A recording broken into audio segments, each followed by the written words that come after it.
오늘은 이 창세기 40장 4절을 중심으로 사람 그 신비로운 세계라는 제목으로 이제 말씀을 전하겠습니다. 요셉이 옥에 갇혔습니다. 억울한 옥살이인 거 우리 다 압니다. 그런데 요셉은 형들에게 미움을 받아 그 종으로 팔려서 애굽의 총리가 되기 전까지, 그리고 총리가 된 다음에도 요셉은 아주 독특한 인생 경영 법칙이 있습니다. 한 인생 그냥 사는 거죠. 뭐 바람 부는 대로, 물결 치는 대로 막 그렇게 한 인생 사는 거죠. 남들처럼 초등학교 졸업하고 중학교도 졸업하고 고등학교 졸업하고 성적되는 대로 또 학교 가고 그냥 그렇게 사는 거죠. 그냥 순탄하게, 순탄하기를 바라지만 남들처럼 항상 하는 말이 남들처럼 이제 이렇게 저는 주목받는 것도 싫고 평범하게 사는 게 소원입니다. 이런 말도 하지만 평범하게 사는 것 자체가 굉장히 어려워요. 사람마다 다 하나님이 독특하게 만드셨기 때문에 절대로 개구리는 뱀처럼 못 살고 뱀은 코끼리처럼 못 살아요. 다 하나님께서 각자를 특별하게 만드셨기 때문에 가장 행복하게 살기 위해서는 하나님께서 자신을 가장 행복하게 살게 하는 그 길에 서야 돼요. 요리하시는 분이 이런 말을 하더라고요. 라면 어떻게 하면 잘 끓이는 줄 알아요? 백모식이 있잖아요. 유명한 사람. 그 탤런트 부인하고 사는 그 아시죠? 그죠? 이렇게 하시는 분 말이죠. 백 선생님이 라면 어떻게 하면 제일 잘 끓이냐고 이렇게 말한 다음에 그 스태프들이 이렇게 가만히 물으니까 봉지에 써진 대로 끓이면 제일 맛있어요. 이렇게 봉지에 써진 대로. 가장 맛있는 인생을 사는 길은 하나님이 우리를 이 땅에 보내신 의도를 잘 맞추어서 사는 거죠. 그런데 하나님이 숨은 그림 찾기처럼 네가 행복하게 살려면 요령껏 그것을 찾으라 그렇게 하지 않고 굉장히 심플한 방식으로 우리의 한 인생이 멋진 10대, 멋진 20대, 멋진 40대, 멋진 90대가 되도록 하나님께서 길을 열어두셨죠.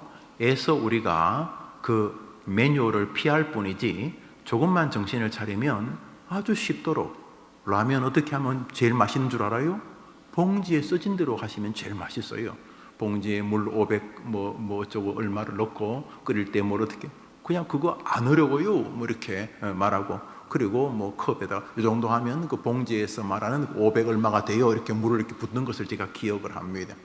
우리 모두가 행복한 인생을 살고 싶지만 그 행복한 인생이라는 그 파랑새를 쫓아서 너무 인생을 많이 돕니다. 그렇지 않습니까? 오늘 요셉은 대놓고 불행할 수 있는 삶입니다. 행복을 누가 자꾸 짓밟았기 때문에 형들이 짓밟고 보디발이 짓밟고 보디발의 아내가 짓밟고 은혜를 베풀었지만 은혜를 까맣게 잊은 애굽의 신하들이 짓밟습니다만 그럼에도 불구하고 그는 굉장히 특출한 행복하고 복된 인생을 살아내게 됩니다. 사업만 경영하는 게 아니죠. 사람은 자기 자신도 경영하지 않습니까? 저도 아침에 눈을 떠서 이 시간까지 하루를 경영하지 않습니까? 여러분도 여러분의 삶을 경영하지 않습니까?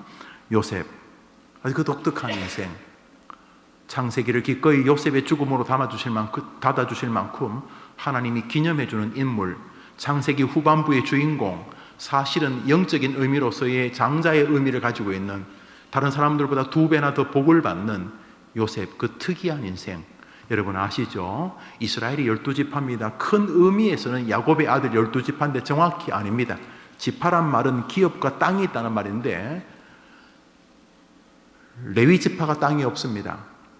11명 중에 르우벤, 시몬, 레위, 유다, 스불론, 이사갈, 단, 아셀, 요셉, 베냐민 이렇게 12명 중에 이 레위 지파, 이 제사장 지파, 너희들은 성도들이 제사할 때 드리는 그 제물, 음식이 너희들의 제물이다. 그리고 나 여호와가 너 기업이다. 그러면서 레위 지파에게 땅을 안 주십니다. 물론 이제 나머지 11지파가 모아서 땅을 좀 줍니다. 레위에게. 그러나 기본적으로는 땅을 주지 않습니다. 하나님이. 두 번째로 요셉에게 땅을 안 줍니다. 요셉, 그 괜찮은 사람인데 지금 나오는 요셉. 12지파의 애중에 2지파가 땅이 없으니 10지파입니다. 그러면 2명이 들어가야 되는데 2명이 누구냐 하면 이 요셉의 두 아들 에브라임과 므낫세입니다. 에브라임과 므낫세는 자기 삼촌들하고 어깨를 나란히 하며 12지파가 됩니다. 그래서 이스라엘 12지파는 넓게는 야곱의 12아들이지만 정확히 말하면 야곱의 10아들과 요셉의 2아들입니다. 2배. 루벤이 죽은 다음에 루벤 땅은 루벤 주니어가 받지 않았겠습니까? 그렇지 않습니까? 시므온이 죽으면 시므온이 영원히 사는 것도 아니고 시므온의 기업은 시므온 주니어가 받았겠죠. 그러면서 결국 후손으로 이어지는데 요셉은 이미 그 가문에서 눈에 보이지 않지만 장자였습니다. 장자는 2배를 주거든요. 요셉, 하나님이 좋아했던 인물이고 이스라엘을 나라로 만든 인물입니다. 요셉이 아니었으면 이스라엘은 그저 민족, 부족 정도 수준이었습니다. 고센 땅에 그 아버지와 형제들 70명이 와서 출애굽할 때 200만 명이 되는 동안 그 이스라엘을 자신의 어깨 위에 높이 세운 사람이 요셉입니다. 요셉이 아니었으면 이스라엘 대부분 굶어 죽었습니다. 이스라엘 없습니다. 이스라엘의 출발은 사실은 애굽에 미리 하나님이 보내신 요셉이라고 볼 수가 있습니다. 이 요셉은 자기 인생을 아주 독특하게 경영을 합니다. 창세기 39장입니다. 읽읍시다. 시작. 요셉의 주인이 그를 잡아 옥에 가두니 그 옥은 왕의 죄수를 가두는 곳이었더라. 요셉이 옥에 갇혔으나 간수장이 옥중 죄수를 다 요셉의 손에 맡김으로 그 재반 사물을 요셉이 처리하고 그 간수장은 그의 손에 맡긴 것을 무엇이든지 살펴보지 아니하였으니 이는 여호와께서 요셉과 함께 하심이라. 여호와께서 그를 범사에 형통하게 하셨더라. 이 요셉이 감옥에 갇혔는데 저 본문을 보니까 감옥에 조금 있다 보니 감옥의 간수장, 감옥에 있는 그 관리들이 요셉을 보니까 뭔가 좀 괜찮은 녀석이다 생각을 해서 감옥의 많은 일들을 요셉에게 맡깁니다. 우리 교회 그 주일학교 리더십 교육 중에 하나가 요셉 총무, 여기서 딴 것입니다. 요셉은 여기 지금 억울하게 누명을 써서 감옥 왔는데 감옥에서도 총무입니다. 보디발의 집에서도 총무입니다. 총리가 결국 나라의 총무 아닙니까? 애굽에서도 결국 총무 역할을 합니다. 가는 곳마다. 애굽의 총리는 좀 삐까번쩍한 총무고 감옥의 총무는 글쎄 감옥의 총무가 좋은 건지는 모르겠습니다만 좀 그렇고 종으로 팔렸지만 주인이 얼마 뒤에 요셉을 자기 집안의 총무로 세웁니다. 그리고 요셉은 독특한 인생관을 가지고 있는 사람임에 틀림이 없습니다. 여튼간에 요셉이 감옥에 갇혀서 있다가 어느 날 감옥에 임금에게 뭔가 문제를 일으킨 신하 2명이 옵니다. 요셉의 주인 보디발이 대통령 경호실장 같은 직업이었습니다. 그러니까 아마 사는 곳이 궁궐하고 붙은 관사가 아니겠나 추정을 합니다. 궁궐이 집이라고 보아야 되겠죠. 그러니까 이 보디발의 집 아래의 감옥에 죄수들이 갇혔다, 임금의 신하가 갇혔다는 말은 막 궁궐의 큰 인양권 안에 이 집이 있었던 것으로 보입니다. 잡힌 사람은 애굽의 임금의 떡 맡은 관원장과 또 한 사람은 술 맡은 관원장입니다. 아마 떡은 농수산물, 이러니까 농수산부 장관으로 보입니다. 그 다음에 술 맡은 자는 술이라는 게 거의 모든 나라가 술, 소금, 인삼, 금 이런 것이 전매적 사업입니다. 거의 모든 나라가 우리나라도 소금은 좀 덜합니다만 몇몇 품목은 거의 나라가 통제하지 않습니까? 담배 같은 것도 그렇고 술도 일부분 그렇고 지금은 술을 개인적으로 만들 수 있으면 옛날에는 술을 함부로 만들면 감옥 갔습니다. 그러니까 술, 담배, 소금 이런 것은 경제적 개념이 굉장히 큰 것이니까 아마도 통상부, 경제부 장관 정도 되는 것으로 보입니다. 임금 직원에 있으니까 굉장히 유력한 사람이니까 꽤 벼슬이 높은 사람으로 보입니다. 무슨 연유에서인지 2사람이 감옥에 갇히게 됩니다. 어떻게 감옥? 요셉이 갇혀 있는 감옥 말입니다. 우리 창세기 40장 읽습니다. 시작. 그 후에 애굽 왕의 술 맡은 자와 떡 맡은 자가 그들의 주인 애굽 왕에게 범죄한지라. 바로가 2 관원장 곧 술 맡은 관원장과 떡 맡은 관원장에게 노하여 그들을 친히 대장의 집 안에 있는 옥에 가두니 곧 요셉이 갇힌 곳이라. 친위 대장이 요셉에게 그들을 수종들게 하며 요셉이 그들을 수용했더라. 보통 이제 감옥에 오면 간수장이 이렇게 챙길 텐데 이 신하들은 어쩌면 복직될 수도 있다고 생각했는지 모르겠어요. 그래서 친위 대장이 이 두 명을 데려와서 감옥에 넣으면서 특별히 친위 대장이 보디발입니다. 자기 집에 있던 종을 감옥에 넣었던 친위 대장이 그 종 요셉에게 이 두 사람을 섬기라는 특별한 미션을 줬다는 거죠. 그러니까 이 보디발이라는 사람이 요셉이 지금 감옥에 있는 게 좀 억울하다는 느낌을 가지고 있었던 것 같아요. 그러나 그걸 떠나서 요셉은 사람들에게 사람을 잘 수종드는 사람으로 인지되었다는 거예요. 이거 굉장히 너무너무 엄청나게 또 뭐 있을까? 억수로 중요한 것입니다. 그 사람은 사람을 돌보는 일에 굉장히 중요한 사람이다. 탁월한 사람이다. 문제가 생기면 그 사람은 그 사람에게 맡기면 된다라는 인식을 요셉이 가지고 있었다는 것입니다. 하나 사람에 관심 없어요.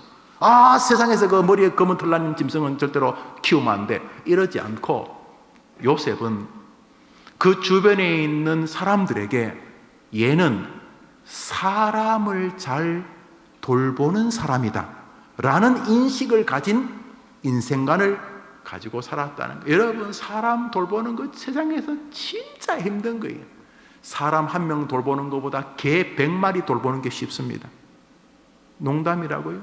개는요 100번 발로 차다가 한 번 통조림 주면 그동안 왜 그러셨습니까?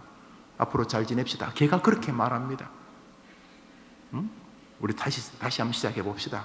인생이 그런 게 아닙니다. 개가 그래요. 사람은 100번 잘하다가 한 번 발차면 그날 그동안 즐거웠습니다. 원수됩니다. 농담입니까? 아시죠? 여러분, 사람을 잘 돌보는 일은 극도의 노력이 없으면 안 되는데 요셉은 그 부분이 하나님에게 사람에게 인정받았던 사람입니다. 요셉처럼 잘 되기를 바라지요. 그렇다면 우선 이 사람을 좀 지켜봐야 합니다. 요셉의 자기 경영 인생관 말입니다. 요셉이 정성을 다합니다. 어느 날 아침에 눈을 뜨니 두 사람의 얼굴빛이 안 좋습니다. 요셉이 말합니다. 아이고, 장관님들 오늘 얼굴이 왜 안 밝으시네요. 남 얼굴 어두운 것에도 예민한 사람 아닙니까? 두 사람이 말하면 여보게 우리가 아침에 좀 마음이 안 좋아서 꿈 이야기하는데 신기한 게 둘이가 똑같이 꿈을 꿔서 하면서 꿈 이야기합니다. 그때 요셉이 저는 잘 모르지만 내가 믿는 하나님이 감옥에서 말할 기회가 있으면 누구를 소개한다고 요셉이요? 내가 믿는 하나님이. 요셉이 말할 기회가 있으면 누구를 소개한다고요? 하나님. 요셉은 말할 기회가 있으면 하나님을 소개할 기회로 삼는 인생관을 가지고 있었다는 것이죠. 우선 여기까지 정리하면 요셉은 다른 사람에게 사람을 잘 돌보는 사람으로 인지되어 있었고요. 그리고 말할 기회가 있으면 지혜롭게 하나님을 말합니다. 보디발의 집에서도 보디발의 아내에게도 오늘 본문에 있는 이 두 신하에게도 요셉은 하나님을 말하고 훗날 애굽의 임금 바로를 만났을 때도 하나님이 알게 하실 것이라고 말하면서 하나님을 높입니다. 이것은 다니엘에게도 마찬가지입니다. 다리오 임금 앞에 하도 하나님을 말했더니 다리오가 너가 믿는 하나님이 너를 사자굴에서 구해줬느냐라고 말합니다. 그때 다니엘이 하나님이 나를 도우셨다고 말하자 다리오가 전국에 다니엘의 하나님을 섬기지 않으면 죽이라는 법을 선포할 만큼 다니엘이나 요셉이나 과가 같습니다. 같은 과입니다. 요셉처럼 복되기를 바란다면 흉내를 내야 하겠죠. 우선 사람이라고 하는 아주 험악한 존재에 대해서 정돈이 좀 필요합니다. 난 안 주고 안 받아. 나는 사람 많은 것가 싫어. 하여튼 사람이 싫어. 그러면 그냥 그렇게 또 한 생애를 살다가 뭐 여러분이라고 별나겠습니까? 그렇게 끝이 나겠죠. 뭐 저도 예외가 아니고. 그러나 요셉을 통해서 자꾸 말씀하시니까 그래 우선 엄마부터 아빠부터 한번 챙겨보자. 뭐 멀리 있기보다 믿음의 가족들에게 잘해야 된다고 성경이 말하니까 먼저 믿음의 가정에 할지라. 그러니까 먼저 교인들 안에서 해림교회에서 내가 나타나면 사람들이 사람을 이렇게 맡기려고 하고 또 내가 나타나면 좀 기대려고 하고 여튼간에 하나님뿐만 아니라 사람에게 사람을 잘 돌보는 사람으로 내가 인지되는가. 두 번째로 나는 기회가 닿으면 이거 내가 했는데 뭐 그러는 게 아니고 하나님을 소개하는 인생인가. 이거 예수님의 유언이죠. 땅 끝까지 가서 기회만 닿으면 예수를 자랑하라. 그 하나님 자랑하라 그 말이니까 요셉은 예수님 만나기 전부터 지금 그러고 있는 거죠. 창세기 40장 12절입니다. 읽읍시다. 시작. 요셉이 그에게 이르되 당신이 나를 생각하고 내게 은혜를 베풀어서 내 사정을 바로에게 아뢰어 나를 건져주소서. 나는 히브리 땅에서 끌려온 자요 여기서도 옥에 갇힐 일을 행하지 않아야. 이게 무슨 말이냐면 꿈을 해석해 줍니다. 떡 맡은 관원장님은 아주 좀 안타까운 결과가 있을 것 같습니다. 그러나 술 맡은 관원장님은 잠시 후에 복직이 될 겁니다. 그때 임금 앞에 갔을 때 저 히브리 종 요셉이라는 아이가 죄가 없다는 말 한마디 해주시고 저를 꺼내주십시오. 뭐 거기서야 그런 말 했으니까 그러겠다고 그랬겠죠. 그런데요 얼마 뒤에 정말 요셉이 말한 대로 떡 맡은 자는 목이 매달려 죽고 떡 맡은 자는 다시 복직이 됩니다. 복직이 되었을 때 이렇게 시간이 흘러갑니다. 창세기 40장 21절부터 읽습니다. 시작. 바로의 술 맡은 관원장은 전직을 회복하며 요셉이 그들에게 해석함 같이 되었으나 술 맡은 관원장이 요셉을 기억하지 못하고 그를 잊었더라. 뭐 사람이 망각할 수 있죠. 그리고 때로는 또 일부러 의지를 다해서 잊어버리는 것도 있죠. 왜? 그 사람하고 내가 깜빵 동기라는 거 말하고 싶지 않아서 생각나려고 하면 막 잊으려고 노력하잖아. 난 걔 요셉 몰라. 계속 모를 거야. 앞으로도 계속 모를 거야. 이렇게 의지를 다해서 그 사람 안다는 게 쪽팔리고 내가 그 사람에게 신세를 졌다는 건 더 쪽팔리고 그것도 히브리 종인데 그래서 뭐 잊을 수도 있고 의지를 다해서 잊으려고 할 수도 있고 여튼간 2년이 흘렀어요. 말이 2년이지 사람이 소망이 있는데 기다리는 거 정말 힘들잖아요. 금방 해준다는데 안 해주면요 봄, 여름, 가을, 겨울, 봄, 여름, 가을, 겨울 2년이 지났는데도 아무 소식이 안 옵니다. 요셉도 사람이니까 그 간수장에게 저 간수장님 혹시 궁궐에서 그 술 맡은 관원장님 편지 없습니까? 없다. 편지 없습니까? 없다. 그 문자라도 없다. 카톡이라도 없다. 2년 동안 아무 소식이 없었어요. 우선 그럼에도 불구하고 이 술 맡은 관원장이 훗날 바로가 꿈을 꾸면서 주변에 있는 박수 술객 다 불러도 해석을 못하자 2년 만에 저 임금님 사실은요 제가 감옥에 있을 때 히브리 종 젊은 애한테 좀 신세를 줬습니다. 다름이 아니고 걔가 그 이야기 어처처해서 제가 이렇게 복직이 되었습니다. 이렇게 소개합니다. 그래서 이 술 맡은 관원장이 2년 만에 그것도 바로가 꿈을 꿔서 요셉을 마지못해 소개하게 합니다.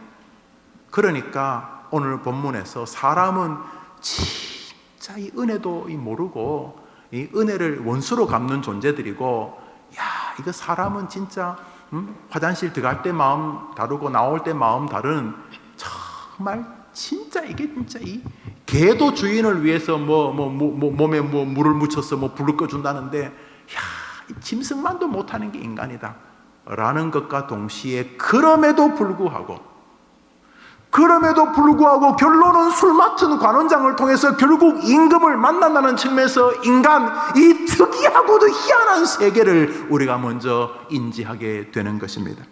한번 또 합시다. 사람은 한계를 가졌으나 여전히 하나님이 일하시는 통로다. 그러니까 사람에게 뭔가 주고 그 사람에게 받으려고 하면 상처받아요. 사람은요, 도와줬는데 잊어버리는 존재예요. 그러니까 잊을 줄 알아야 돼요. 여러분이 사람에게 뭐 도와줬는데 네가 나한테 그럴 수 있냐? 따라합시다. 내가 너를 도와줬는데 나한테 너가 그럴 수 있다. 이게 사람에 대한 태도예요. 야, 내가 저놈에게 내 인생을 다 드렸는데 어떻게 저놈이 저럴 수가 있네. 야, 어떻게 사람이 저럴 수가 있지? 얘라이 진짜 잘했다. 원래 사람은 말이죠. 그래서 사람은 굉장히 독특한 세계를 가진 우주다. 열심히 도왔지만 잊어버린, 그럼에도 불구하고 결국은 그 사람을 통해 바로를 만나고 하나님의 뜻을 이루고 요셉과 이스라엘을 이끄신 것을 볼 때에 하나님은 굉장히 독특한 존재인 사람을 통해 지금도 일하고 계신다는 것을 우리가 부정할 수가 없습니다. 사랑하는 여러분, 요셉이 억울한 일을 겪습니다. 억울한 일을 겪는데 보디발이 억울한 일을 요셉에게 씌워버렸습니다. 그렇지만 그 보디발이 또 이 두 사람을 요셉에게 콕 찍어서 섬기게 함으로 보디발이 요셉이 애굽의 임금을 만나는데 일부분 기여를 합니다. 약 주고 병 주고 병 주고 약 주는 것입니다. 야, 사람 그 기묘한 세계. 그럼에도 불구하고 요셉을 통해 일하시는 하나님을 생각하는 사람은 사람을 함부로 대하면 안 되겠구나 하는 가장 단순한 진리를 기억하시게 될 것입니다. 따라합시다. 여전히 사람은 하나님이 역사하시는 통로이다. 동시에 오늘 두 번째로 상고할 주제는 그럼에도 불구하고 사람은 한계를 가진 존재이기에 믿음의 대상이 아니다라는 사실입니다. 따라합시다. 사람은 믿음의 대상은 아니다. 그러니까 사람이 무슨 좋은 일을 내게 해줄 것을 가지고 기대하시면 안 됩니다. 정확히 말하면 하나님이 사람을 통해 일할 뿐이지 그 사람이 나에게 좋은 일을 주지는 않습니다. 잊어버립니다. 은혜를 원수로 갚습니다. 사람은. 여러분도 그러실 거고요. 여러분들 부모에게 원수로 안 갚나요? 여러분들? 그렇죠? 여러분의 시간, 여러분의 삶, 여러분의 태도 그렇잖아요? 뭐 여러분 자식도 여러분에게 그러겠죠? 주변에서 사람들 때문에 상처를 받고 계시죠? 아프지만 특별히 이상한 게 아니라는 걸 못 느끼십니까? 예레미야서 17장입니다. 읽읍시다. 시작. 나 여호와가 이같이 말하노라. 무릇 사람을 믿으며 혈육으로 그 권력을 삼고 마음이 여호와에서 떠난 그 사람은 저주를 받을 것이라.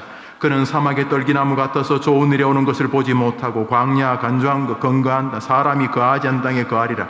무릇 여호와를 의지하며 여호와를 의뢰하는 그 사람은 복을 받을 것이라. 그는 물가에 심기운 나무가 그 뿌리를 강변에 뻗치고 더위가 올지라도 두려워 아니하며 그 잎이 청청하며 가무는 해에도 걱정이 없고 결실이 그치지 아니함 같으리라. 노란 글씨 읽어볼까요? 시작.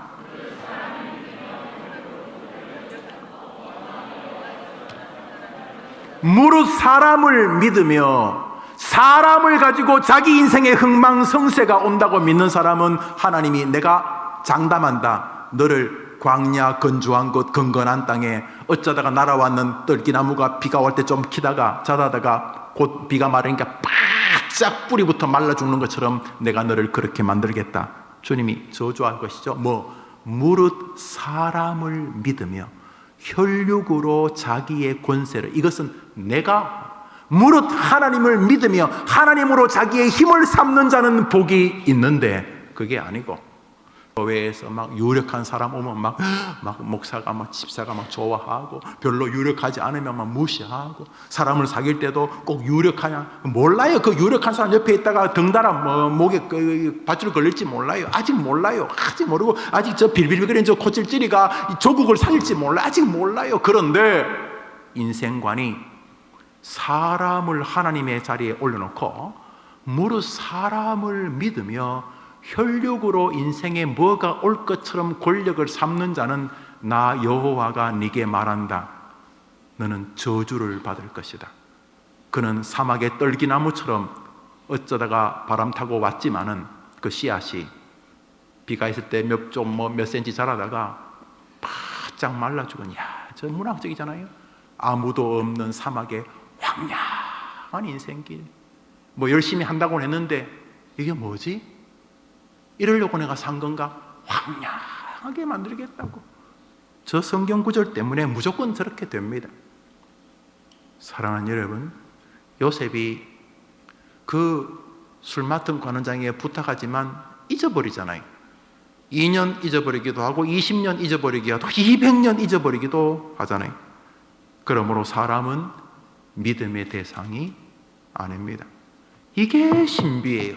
그럼 믿지 말고 아무것도 하지 말라고, 그렇게 믿음의 대상이 아닌데 사람을 소중히 대해라 이렇게 말하니까 이 파라독스가 우리를 굉장히 당황하게 하는데, 여기 주님의 뜻이 계신 것입니다.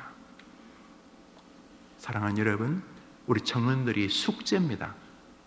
그래서 여러분 부모님이 바로미터입니다. 형제가 바로미터, 여러분 같은 교우들이 바로미터입니다. 여러분이 서로 어떻게 대하느냐가 거의 승부가 나는 것입니다. 거의. 아니라고요? 그러면 여러분 새로운 성경을 하나 개발하셔야 됩니다. 그럴 리가 없습니다. 한번 따라합시다. 하나님은 사람을 통해 여전히 일하신다.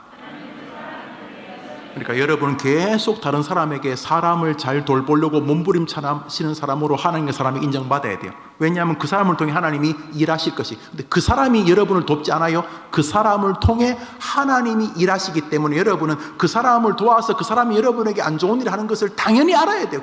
이 사람은 내가 돕는다고 해서 분명히 은혜를 원수로 갚을 사람이라고 생각해야 돼요. 그러나 아시죠? 그 사람을 통해 결국 하나님이 일하실 것이라는 사실을. 할렐루야. 지금 파라독스를 이해하셔야 됩니다. 두 번째로, 그러므로 사람을 대할 때에 사람은 믿음의 대상이 아니고 사랑과 긍휼과 섬김과 배려의 대상입니다. 한번 따라합시다. 사람은 믿음의 대상은 아니고 자비와 긍휼과 사랑을 줘야 할 대상이다. 이게 헷갈리면 뒤죽박죽이 된, 네가 나한테 그럴 수가 있냐? 그럴 수 있다니까요. 네가 나한테 배신할 수 있다. 그게 사람이다. 그러나 내가 너에게 너를 대하는 것은 오직 저분 때문이다. 이런 마음으로 하나님을 상대해서 개, 돼지, 닭 사랑하기보다 사람 사랑하게 되기를 축복합니다. 반려동물을 사랑하는 거 좋은 일인데 신학적으로는 약간의 문제가 있어요. 여러분, 그거 중요해요. 훨씬 더 사람보다 정직하거든요, 걔네들이. 그렇지만 하나님은 우리가 이를 악물고 심지어 이를 갈면서 사랑한다 하고 사람을 사랑하기를 원하세요. 반려동물을 키우지 말라는 거 아니에요. 그러나 원래 그쪽으로 가야 될 사랑을 힘겹지만 사람 쪽으로 돌리는 숙제를 주신 것이죠. 숙제를. 힘겨운 숙제를. 이 끝도 없는 신비로운 세계 사람 말입니다. 그러므로 오늘 두 번째 교리는 사람은 믿음의 대상이 아니라는 것입니다. 이것만 알아도 그렇게 죽고 불고는 안 할 텐데 믿음의 대상은 이분뿐입니다. 히브리서 12장입니다. 읽읍시다. 시작.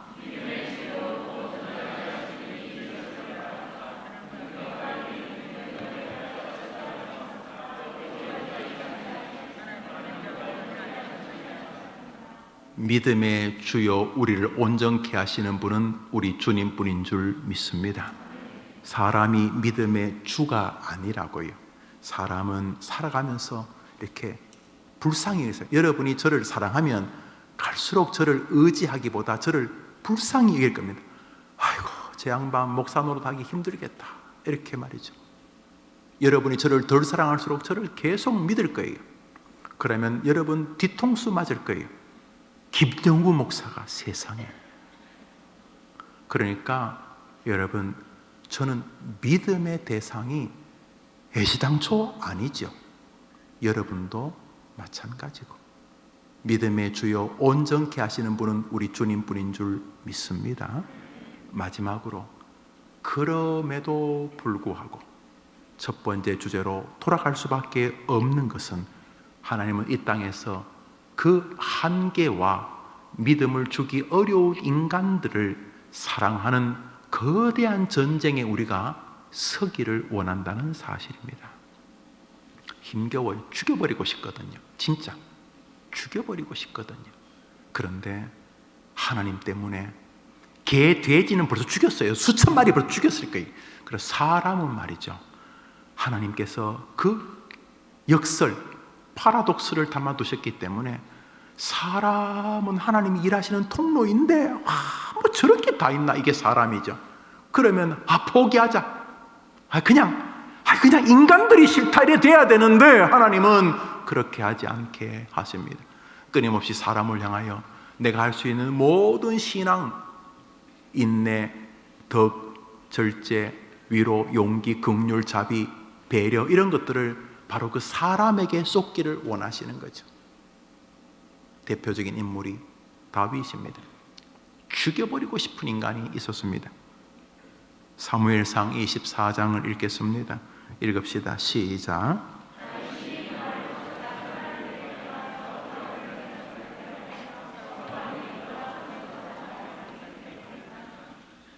지독하게 다윗을 지독하게, 그냥 뭐 조금 깐죽거리고 그냥 뒤에서 뭐 이렇게 좀 뭐 사람을 이렇게 스크래치 내는 수준이 아니라 지독하게 그가 가진 모든 힘을 다 동원해서 다윗을 괴롭혔습니다. 다윗도 사람이잖아요. 사울도 괴롭히는 사람이고 죽여버리고 싶었을 거예요. 그런데 어느 날 군사 수천 명을 데리고 다윗이 숨어있는 동굴 앞에 옵니다. 다윗이 안에 있는지 모르고, 날씨가 더웠는지 동굴 안에 가서 좀 잡니다. 부하들 동굴 앞에 수천 명 세워놓고. 그런데 그 동굴 깊숙한 곳에 다윗과 다윗에 따르는 부하 몇몇이 있었습니다. 보니까 사울이 들어와서 옷 벗고 자는 거예요. 옆에 있는 장군 아비새가 말합니다. 장군님, 다윗 보고 다윗, 하나님 주신 기회입니다. 말만 하십시오. 두 번째 필요 없어요. 한 방으로 그냥 목하고 창하고 땅하고 붙어버리게 하겠습니다. 다윗이 기회는 찬스다 그러지 않았습니다. 저렇게 말했습니다. 잘 모르겠는데, 저 사람이 왜 이렇게 나를 저러는지 잘 모르겠는데 내가 아는 게 하나 있다. 사람을 함부로 대하는 것은 아니다. 하나님께서 세우신 뜻이 계실 거다. 그냥 천사 상대하라 그러면 참 깔끔할 텐데 하나님이 사람 상대하라 그랬다. 개한테, 개는 그래도 충성하잖아. 그런데 하나님이 개하고 좀 해보라고 안 하고 사람하고 하라고 하셨다. 저분이 나를 왜 괴롭히는지 잘 모르겠지만 저 사람을 내 앞에 세우신 분은 하나님이시다. 그러면서 다윗이 사울을 해치지 못하게 합니다.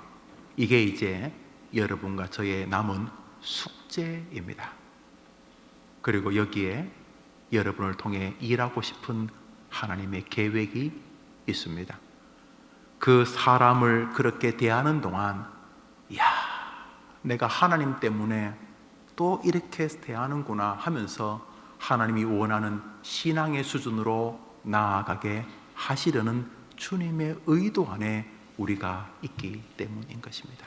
결국 하나님은 사람을 통해 하나님을 더 사랑하게 만들고, 하나님 때문에 사람을 사랑하게 만드는 동안 우리를 그리스도의 백성, 광야 애굽에서 하나님이 쥐었다 놨다 엎었다 뒤집었다 하시는 이유가 가나안에 들어갈 만한 사람으로 만드시는 것처럼, 우리를 이 땅에서 사람 몽둥이와 사람 작대기를 얻어맞게 하시고 배신당하게 하시고 슬퍼하게 하시는 이유는 우리를 저 사랑만 존재하는 천국 백성에 합당한 사람으로 만들기 위한 과정이기 때문인 것입니다.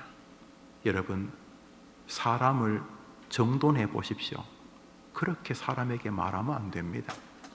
우리는 본성이 다 악하기 때문에 끊임없이 브레이크가 파열되지만 다시 조여야 되고 다시 생각해 보아야 합니다. 그래서 믿음이 좋다는 말은 사람 대하는 태도가 조금 더 성경적이 되어진다는 의미의 다름 아니기 때문입니다. 말씀을 맺습니다. 사람은 하나님이 일하시는 통로이다. 그러나 사람은 한계를 가진 존재이기에 믿음의 대상이 될 수는 없다. 그럼에도 불구하고 하나님은 사람을 사랑하는 싸움에 우리가 승리하기를 원하신다. 여러분이 주님의 백성으로 하나님을 사랑하듯 사람을 사랑하는 한 주간을 눈물을 흘리면서 버티게 되기를 바랍니다. 그러면 좋은 길을 주실 것입니다. 한 율법사가 주님께 비아냥거리면서 창세기, 출애굽기, 레위기, 민수기, 신명기 중에서 제일 큰 하나님의 진리가 뭡니까? 이렇게 묻습니다. 그것은 1계명이 중요하다 그러면 3계명은 안 중요합니까? 5계명이 중요하면 7계명은 안 중요합니까? 이렇게 말하려고, 이렇게 예수님 말만 하면 걸려고, 말만 하면 딱 호크 이렇게 걸려고 할 때 예수님이 가장 큰 계명, 가장 중요한 기독교 이거다 이렇게 말씀하십니다. 읽고 마치겠습니다. 마태복음 22장입니다. 시작. 한 율법사가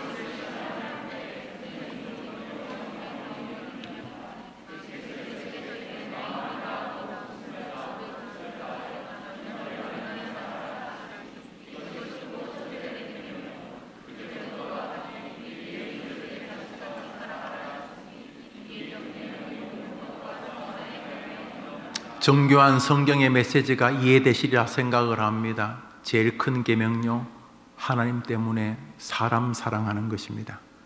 사람을 사랑하려고 하다 보니 기가 막혀서 잘 안 되니까 하나님을 더 의지하는 것입니다. 사람은 하나님을 더 사랑하게 만드는 가장 완벽한 보완제입니다. 사람이요, 사랑할 수 있으면은 우리 믿음은 더 이상 높아지지 않습니다. 자식, 밑도 끝도 없는 돌봄, 괴로움, 가족, 부모, 주변의 성도들을 사랑하는 거대한 전쟁이 절대로 만만하지 않기 때문에 우리는 더 하나님을 의지하게 되고 그러는 동안 더 하나님을 사랑하게 됩니다. 하나님을 더 사랑하는 힘을 가지고 하나님은 우리가 사람 사랑하는 곳에 쏟기를 바라시는 것입니다. 하나님 사랑이 사람 사랑으로, 사람 사랑 때문에 그 한계로 인하여 하나님을 더 의지하고 그리하여 하나님의 사랑을 경험하고, 그래서 사람이라고 하는 아름다운 매체를 통해서 오늘도 하나님은 우리를 빚어 가시는 것입니다. 그러므로 먼저 믿음의 가정, 여러분의 부모님에게, 여러분의 자녀들에게 사랑으로 서는 한 주간 되어지는 것이 천국을 여러분의 삶에 펼치는 것이 될 것입니다. 오늘 하루가, 이번 한 주가 요셉 같은 축복의 한 주 되기를 축복합니다. 제가 주님 가르친 제가 축도하고 예배를 마치겠습니다. 예수님의 은혜와 하나님의 사랑과 성령님의 위로하심이 사람, 그 신비로운 세계라고 하는 제목으로, 사람은 하나님이 일하시는 통로이기는 한데 정말 가슴 아픈 믿음을 줄 수 없는 허약한 대상인데, 그 허약하고 그 문제에 있는 인생들을 사랑하는 싸움에 우리를 보내셨으니 이 일을 위하여 힘쓰고 그래서 더 주님을 의지하며 살아보겠노라 또 한번 결심하면서 자기를 점검하고 신앙의 옷깃을 여미면서 사람 그 신비로운 세계의 전쟁터로 나가는 하나님의 백성들을 위해 영원토록 함께 있을지어다. 아멘.